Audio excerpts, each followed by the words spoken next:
할렐루야. 반갑습니다. 오늘 본문에서 예수님께서는 예수님과 우리의 관계를 포도나무와 가지의 관계로 아주 이해하기 쉽게 설명을 해 주셨습니다. 포도나무와 가지, 그것이 바로 예수님과 우리의 관계입니다. 오늘 본문 5절에서 나는 포도나무요 너희는 가지라. 그가 내 안에 내가 그 안에 거하면 사람이 열매를 많이 맺나니 나를 떠나서는 너희가 아무것도 할 수 없음이라. 그렇게 말씀하셨습니다. 포도나무와 가지는 운명 공동체입니다. 하나입니다. 나무가 없는 가지, 가지가 없는 나무는 생각할 수가 없습니다. 둘 다 존재할 수가 없습니다. 포도나무에 가지가 없다고 생각해 보세요. 그것을 포도나무라고 할 수 있겠습니까? 포도 열매를 맺을 수 있겠습니까? 또 포도나무가 없는 가지는 더더욱 생각조차 할 수 없습니다. 존재 자체가 불가능합니다. 이처럼 포도나무와 가지는 운명 공동체입니다. 하나입니다. 근본 하나님이신 예수님께서는 저와 여러분을 그렇게 여기고 계시는 것입니다. 예수님과 저와 여러분을 운명 공동체로 하나로 여기고 있다라고 말씀하십니다. 그러니 이 얼마나 놀라운 말씀입니까? 나는 네가 없이는 존재의 의미가 없어라고 주님께서는 우리에게 말씀하고 계십니다. 물론 우리는 더더욱 그러합니다. 주님이 없이는 아무것도 아닙니다. 존재 자체가 불가능합니다. 예수님과 우리의 관계는 서로 떼어놓을 수 없는 관계입니다. 우리가 이것을 믿어야 합니다. 이것이 믿어져야 돼요. 그런데 의문이 생깁니다. 어떻게 근본 하나님이신 예수님과 나 같은 죄인이 하나가 될 수 있단 말인가? 다른 사람은 몰라도 내가 얼마나 초하고 더러운 죄인인 것을 내가 너무 잘 아는데 어떻게 거룩하신 하나님과 운명 공동체가 되고 하나가 될 수 있단 말인가? 그런 의문이 생겨나겠죠. 그저 말이 그렇다는 거겠지. 그렇게 하면서 주님의 이 말씀을 받아들이려고 하지 않습니다. 그렇지 않습니다. 오늘 본문 3절에서 너희는 내가 일러준 말로 이미 깨끗하여졌으니라고 주님은 말씀합니다. 이미 너희는 깨끗해졌다. 주님은 선언하고 계십니다. 주님의 말씀, 주님의 선언이 진리입니다. 나의 느낌과 나의 생각과 나의 현상이 그것이 진리가 아니라 주님의 말씀 그 자체가 주님이 선언하신다면 그것이 참이요 진리인 것입니다. 주님은 내가 너 안에 거할 수 있을 만큼 이미 깨끗해졌더라. 그리고 너도 이제 내 안에 거해도 될 만큼 깨끗해졌다는 사실을 믿으라고 말하는 거예요. 그래서 오늘 본문 3절과 4절에서 너희는 내가 일러준 말로 이미 깨끗하여졌으니 내 안에 거하라. 나도 너희 안에 거하리라. 이미 깨끗해졌다고 말하는 거예요. 너희는 내가 일러준 말로 이미 깨끗해졌으니 내 안에 거하라. 나도 너희 안에 거하리라.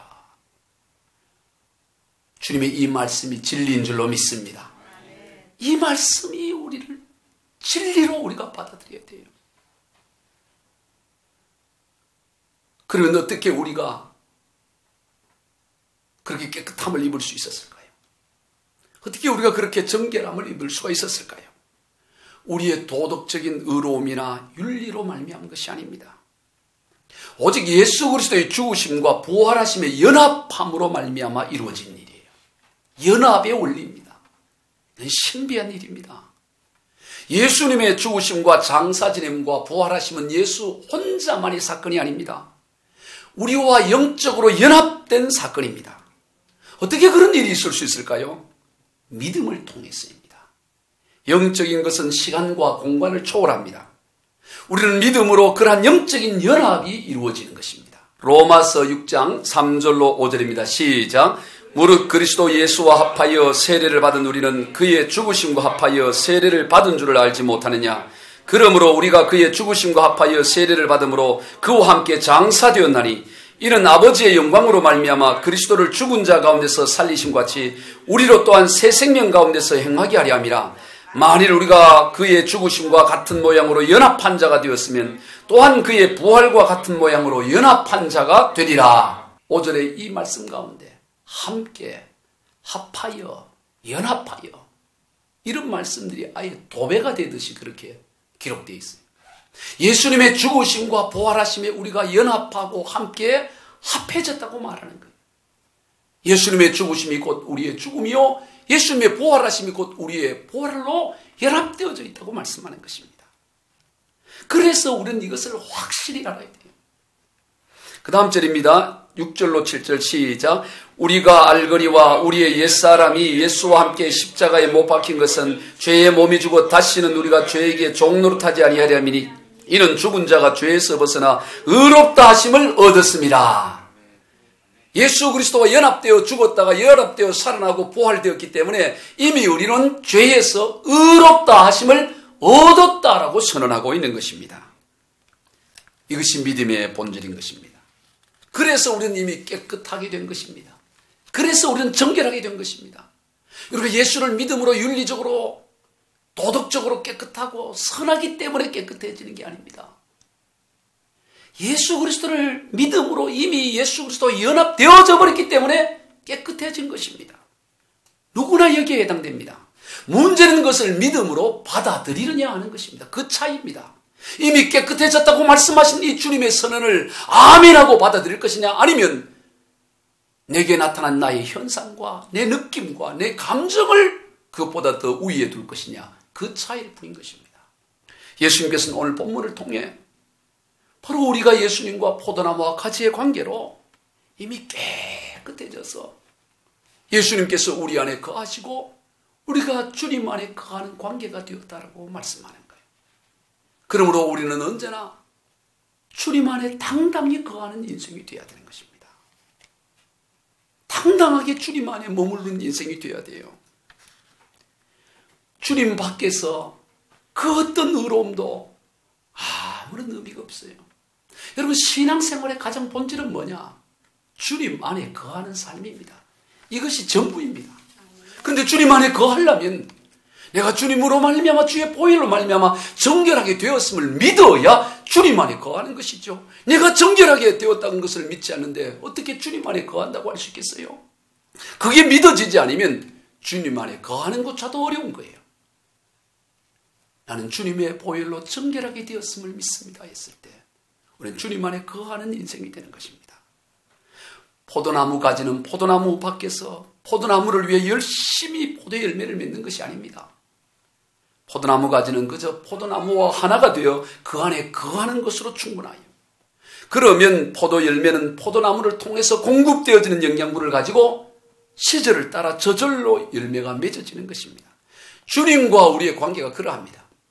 그래서 오늘 본문 5절에서 나는 포도나무여 너희는 가지라 그가 내 안에 내가 그 안에 거하면 사람이 열매를 많이 맺나니 나를 떠나서는 너희가 아무것도 할 수 없느니라 그렇게 말씀하셨습니다. 주님을 떠나서는 우리가 몇 가지를 못하는 것이 아니라 아무것도 할 수 없다고 말씀하는 것입니다. 그러니 주님을 떠난 인생은 허무한 것입니다. 공허한 것입니다. 뭔가 대단한 것 같은데 아무것도 아니고 결국에는 불사름에 해당되어지는 거예요. 오늘 본문 6절에서 사람이 내 안에 거하지 아니하면 가지처럼 밖에 버려져 마르나니 사람들이 그것을 모아다가 불에 던져 사르느니라. 주님을 떠난 인생은 뭔 대단한 일을 해도 세상 사람들이 우러러보고 환호를 쳐도 결국에는 다 불사라지는 죄로 귀착되어진다고 말씀하는 아무것도 아닌 것입니다. 그래서 인생이 공허한 거예요. 그러므로 오늘 저와 여러분은 이 신앙 가운데 분명하게 서서 세상을 볼 수 있는 눈이 열려야 되는 것입니다. 세상에 주님을 떠난 포도나무가에서 가지가 떠나서 아무리 용을 쓰고 애를 써도 결국에는 포도 열매 하나 제대로 맺지 못하고 결국에는 말라서 불살라지는 죄가 되어버릴 운명. 그러니 그것을 보고 안타까운 거죠. 여러분 포도나무에서 가지가 나무를 떠나면 열매 하나를 맺을 수 있을까요? 열매 하나도 맺지를 못하는 거예요. 이미 달려있던 열매도 시들어지고 말라져서 쓸모없게 되는 것입니다. 그러니 이 땅에 하나님을 떠난 인생, 하나님이 없는 인생은 포도나무에 가지가 떨어진 것처럼 말라가고 있다는 사실을 우리가 보고 안타까워할 수 있어요. 아이고 저렇게 뭔가 애를 쓰고 뭔가 이 삶을 살려고 노력을 하지만 결국에는 다 말라서 불타는 것으로 끝나버릴 인생. 그거에 대한 안타까움이 우리 가운데 있어야 되는 거예요. 그래서 찬송 가사에도 보면 웬일인가 내 형제여 죄물만 취하다. 세상 물질 불탈 때 너도 타겠구나.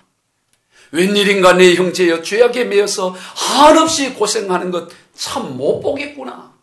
참 못 봐야 됩니다. 보는 게 너무 힘들어야 되는 거예요. 너무 안타까워야 되는 것입니다. 사랑하는 내 동포여 주께로 나와 십자가에 못 박힌 주 너를 사랑하네. 이것이 우리의 고백이 되고 선언이 되어야 되는 것입니다. 사랑하는 성도 여러분, 신앙생활은 주님과의 친밀함에 있습니다. 그것이 전부입니다. 그것이 하나님의 이름과 명예와 영광을 드러내는 일입니다. 예레미야 13장을 보면 하나님께서 선지자 예레미야에게 한 가지 미션을 맡기십니다. 배로 만든 띠를 사다가 허리에 띠고 지내라고 말합니다. 그리고 그 배띠는 물에 적시지 말고 늘 허리에 띠고 다니라는 거예요. 그래서 그 말씀대로 예레미야 선지자는 배띠를 사서 자기 허리에 두르고 지냈습니다. 그런데 얼마 지났다가 하나님의 말씀이 또 임하는 거예요. 예레미야야, 이제 그 배띠를 가지고 저 유프라테스 강가에 가서 내가 지시하는 바위 틈에 그것을 묻어두라 그러는 거예요. 예루살렘에서 유프라테스 강까지는 짧은 거리만 하더라도 680km나 되는 아주 먼 거리. 요즘처럼 KTX가 있거나 비행기가 있는 시대가 아니에요. 거기를 걸어서 갑니다. 680km를 걸어가서 하나님이 지시한 바위 틈에 그 배띠를 묻어두는 거예요. 그리고 또 돌아옵니다. 돌아와서 지내는데 한참 지났는데 또 하나님이 말씀하시기를 예레미야야, 너 다시 거기 가서 그 배띠를 꺼내보거라 그러는 거예요. 그래서 또 거기를 걸어가서 그 자기가 숨겨놨던 바위 틈에서 그 배띠를 꺼내봤더니 어떻게 되었냐면 다 썩어 있는 거예요. 썩어서 쓸모가 없게 된 것입니다. 그때 하나님께서 말씀하십니다. 예레미야서 13장 9절과 10절입니다. 시작. 여호와께서 이와 같이 말씀하시니라. 내가 유다의 교만과 예루살렘의 큰 교만을 이같이 썩게 하리라. 이 악한 백성이 내 말을 듣기를 거절하고 그 마음이 완악한 대로 행하며 다른 신들을 따라 그를 섬기며 그에게 절하니 그들이 이 띠가 쓸 수 없음 같이 되리라. 바로 이스라엘의 교만, 하나님을 섬기지 않고 하나님의 말씀을 거부하고 그들 스스로가 왕이 되고 그들 스스로의 힘으로 살려고 했던 이 교만에 대하여 하나님은 배띠가 썩어지는 것 같은 썩음을 당하게 될 것이라고. 그런데 왜 굳이 유프라테스 강까지 가서 그렇게 했냐면 바로 유프라테스 강 유역에 있는 바벨론 제국에 의해서 썩임을 당할 것을 주님께서 알려주신 것입니다. 그래서 얼마 지나서 바벨론이 그곳에서 북쪽에서 침공을 해서 이스라엘을 멸망을 시키는 거예요. 그러면서 그 다음에 주님이 또 말씀을 해요. 예레미야 13장 11절입니다. 시작.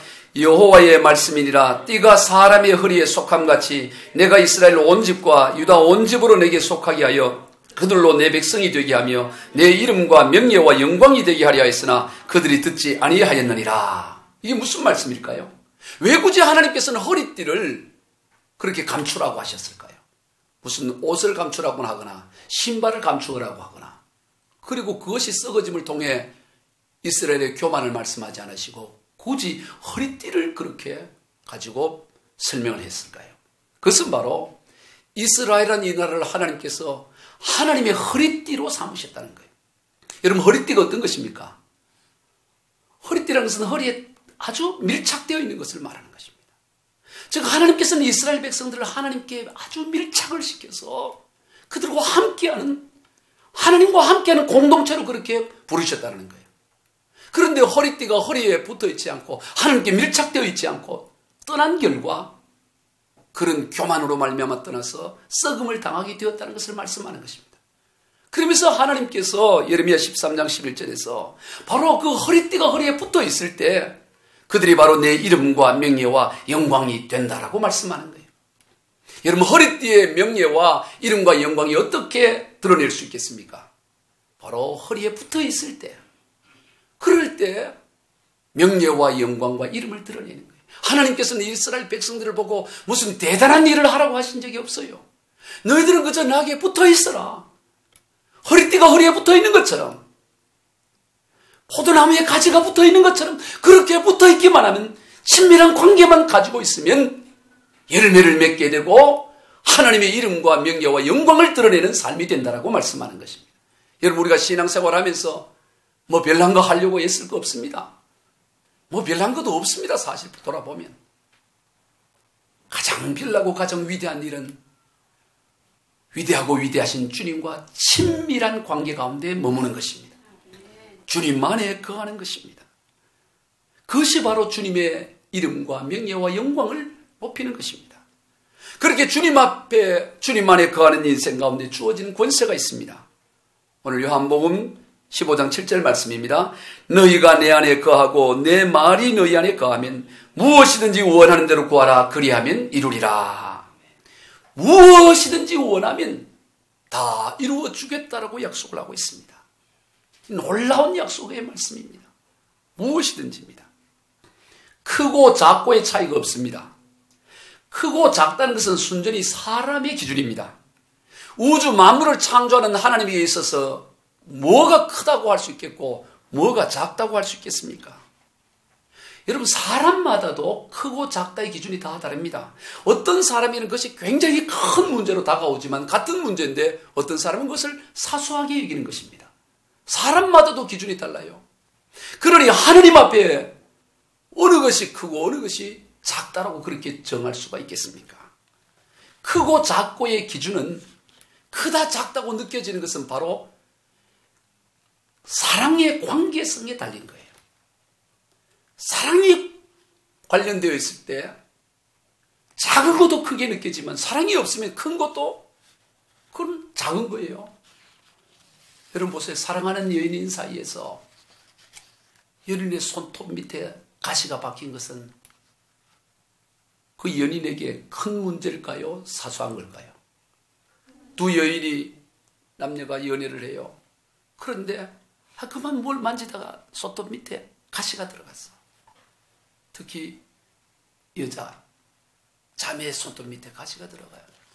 근데 형제가 뭘 그걸 갖고 그래?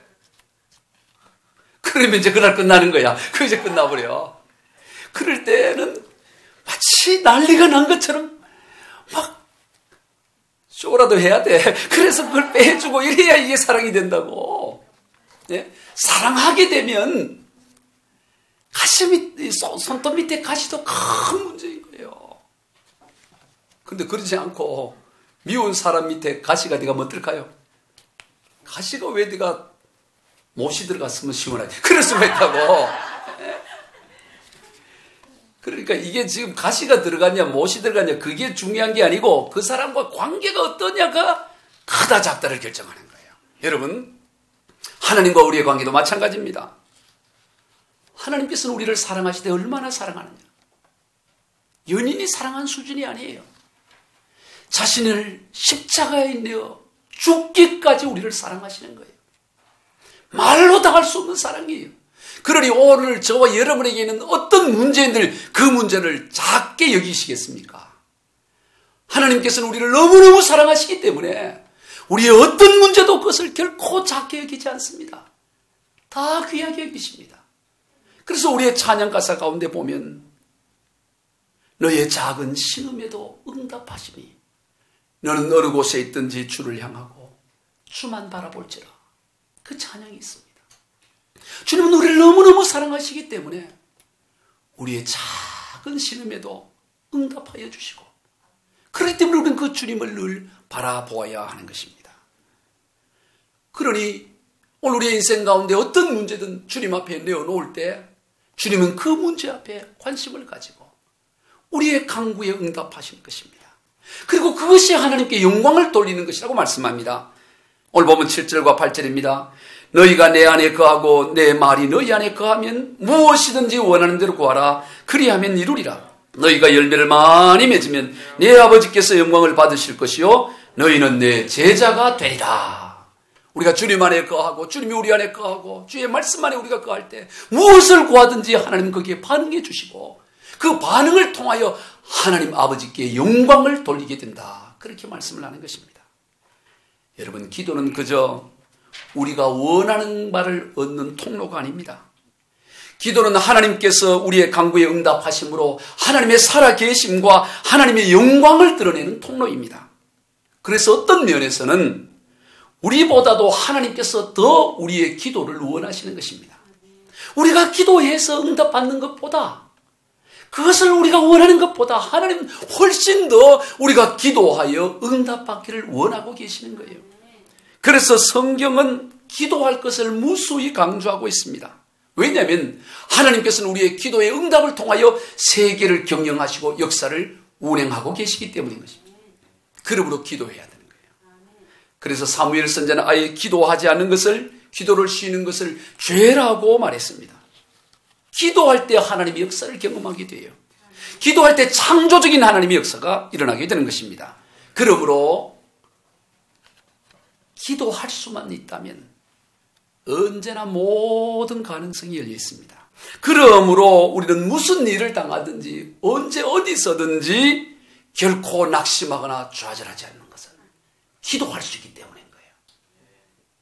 기도하면 창조주 하나님의 역사를 보기 때문에 어떤 상황 가운데서, 어떤 캄캄한 상황 가운데서도 기도할 때 우리는 거기에서 하나님이 주신 위로와 하나님 주신 빛을 경험하게 되고 넉넉히 일어나고 감당할 수가 있게 되는 것입니다. 그게 신앙생활의 능력인 것입니다. 사도 바울은 로마 감옥에 갇혀 있을 때 빌립보 교회 성도들에게 편지를 쓰면서 이렇게 말합니다. 자, 우리 빌립보서 4장 11절로 12절입니다. 시작. 내가 궁핍함으로 말하는 것이 아니라 어떠한 형편이든지 나는 자족하기를 배웠노니 나는 비천에 처할 줄도 알고 풍부에 처할 줄도 알아 모든 일 곧 배부름과 배고픔과 풍부와 궁핍에도 처할 줄 아는 일체의 비결을 배웠노라. 지금 바울은 로마 감옥 안에 갇혀 있습니다. 감옥 안에 갇혀 있는 그가 감옥 밖에 있는 사람들을 향해 나는 어떠한 처지에도 스스로 만족하는 법을 배웠다. 그래서 비천함에 처하든지 풍부함 가운데 처하든지 배가 부르든지 배가 고프든지 굶주리든지 그 어떤 경우에도 나는 적응할 수가 있다. 그렇게 말하는 거예요. 그리고 나서 그 유명한 말을 합니다. 빌립보서 4장 13절입니다. 시작. 내게 능력 주시는 자 안에서 내가 모든 것을 할 수 있느니라. 지금 감옥 안에 갇혀 있는데, 로마 감옥 안에 갇혀 있어서 언제 지금 죽임을 당할지 모르는 그 상황 가운데 있으면서도 나는 모든 것을 할 수 있다. 그렇게 말씀하고 있는 것입니다. 사랑하는 성도 여러분, 오늘 우리가 주님 안에 거하기만 하면 우리가 어떠한 형편에 처해 있든지 그 주님 앞에 우리가 기도하기만 하면 모든 것을 할 수 있는 능력을 가지는 인생이 되는 것입니다. 말씀을 정리합니다. 예수님과 우리의 관계는 포도나무와 가지의 관계입니다. 운명 공동체입니다. 하나입니다. 예수님의 십자가의 죽으심과 부활은 그저 예수님만의 죽으심과 부활이 아니고 우리가 믿음으로 말미암아 우리가 영적으로 연합된 죽으심과 부활입니다. 그래서 우리는 하나가 되었고, 그래서 우리는 깨끗해졌고, 그래서 우리는 의롭게 되어진 것입니다. 그러므로 우리는 늘 주님 안에 거하게 되는 것입니다. 또한 주님이 또한 우리 안에 거하는데 조금도 부족함이 없을 만큼 깨끗해졌다고 말씀합니다. 그러므로 우리는 주님과의 친밀한 관계를 누려야 합니다. 그것이 우리의 기쁨이요 하나님의 영광이 됩니다. 그 안에서 우리는 또한 어떤 상황 가운데서도 기도할 수 있습니다. 그리고 그 기도의 응답을 통해 하나님의 이름과 명예와 영광과 열매를 올려드리는 인생이 되는 것입니다. 우리 모두 그러한 삶이 다 되시길 우리 주 예수 그리스도의 이름으로 축원을 드립니다.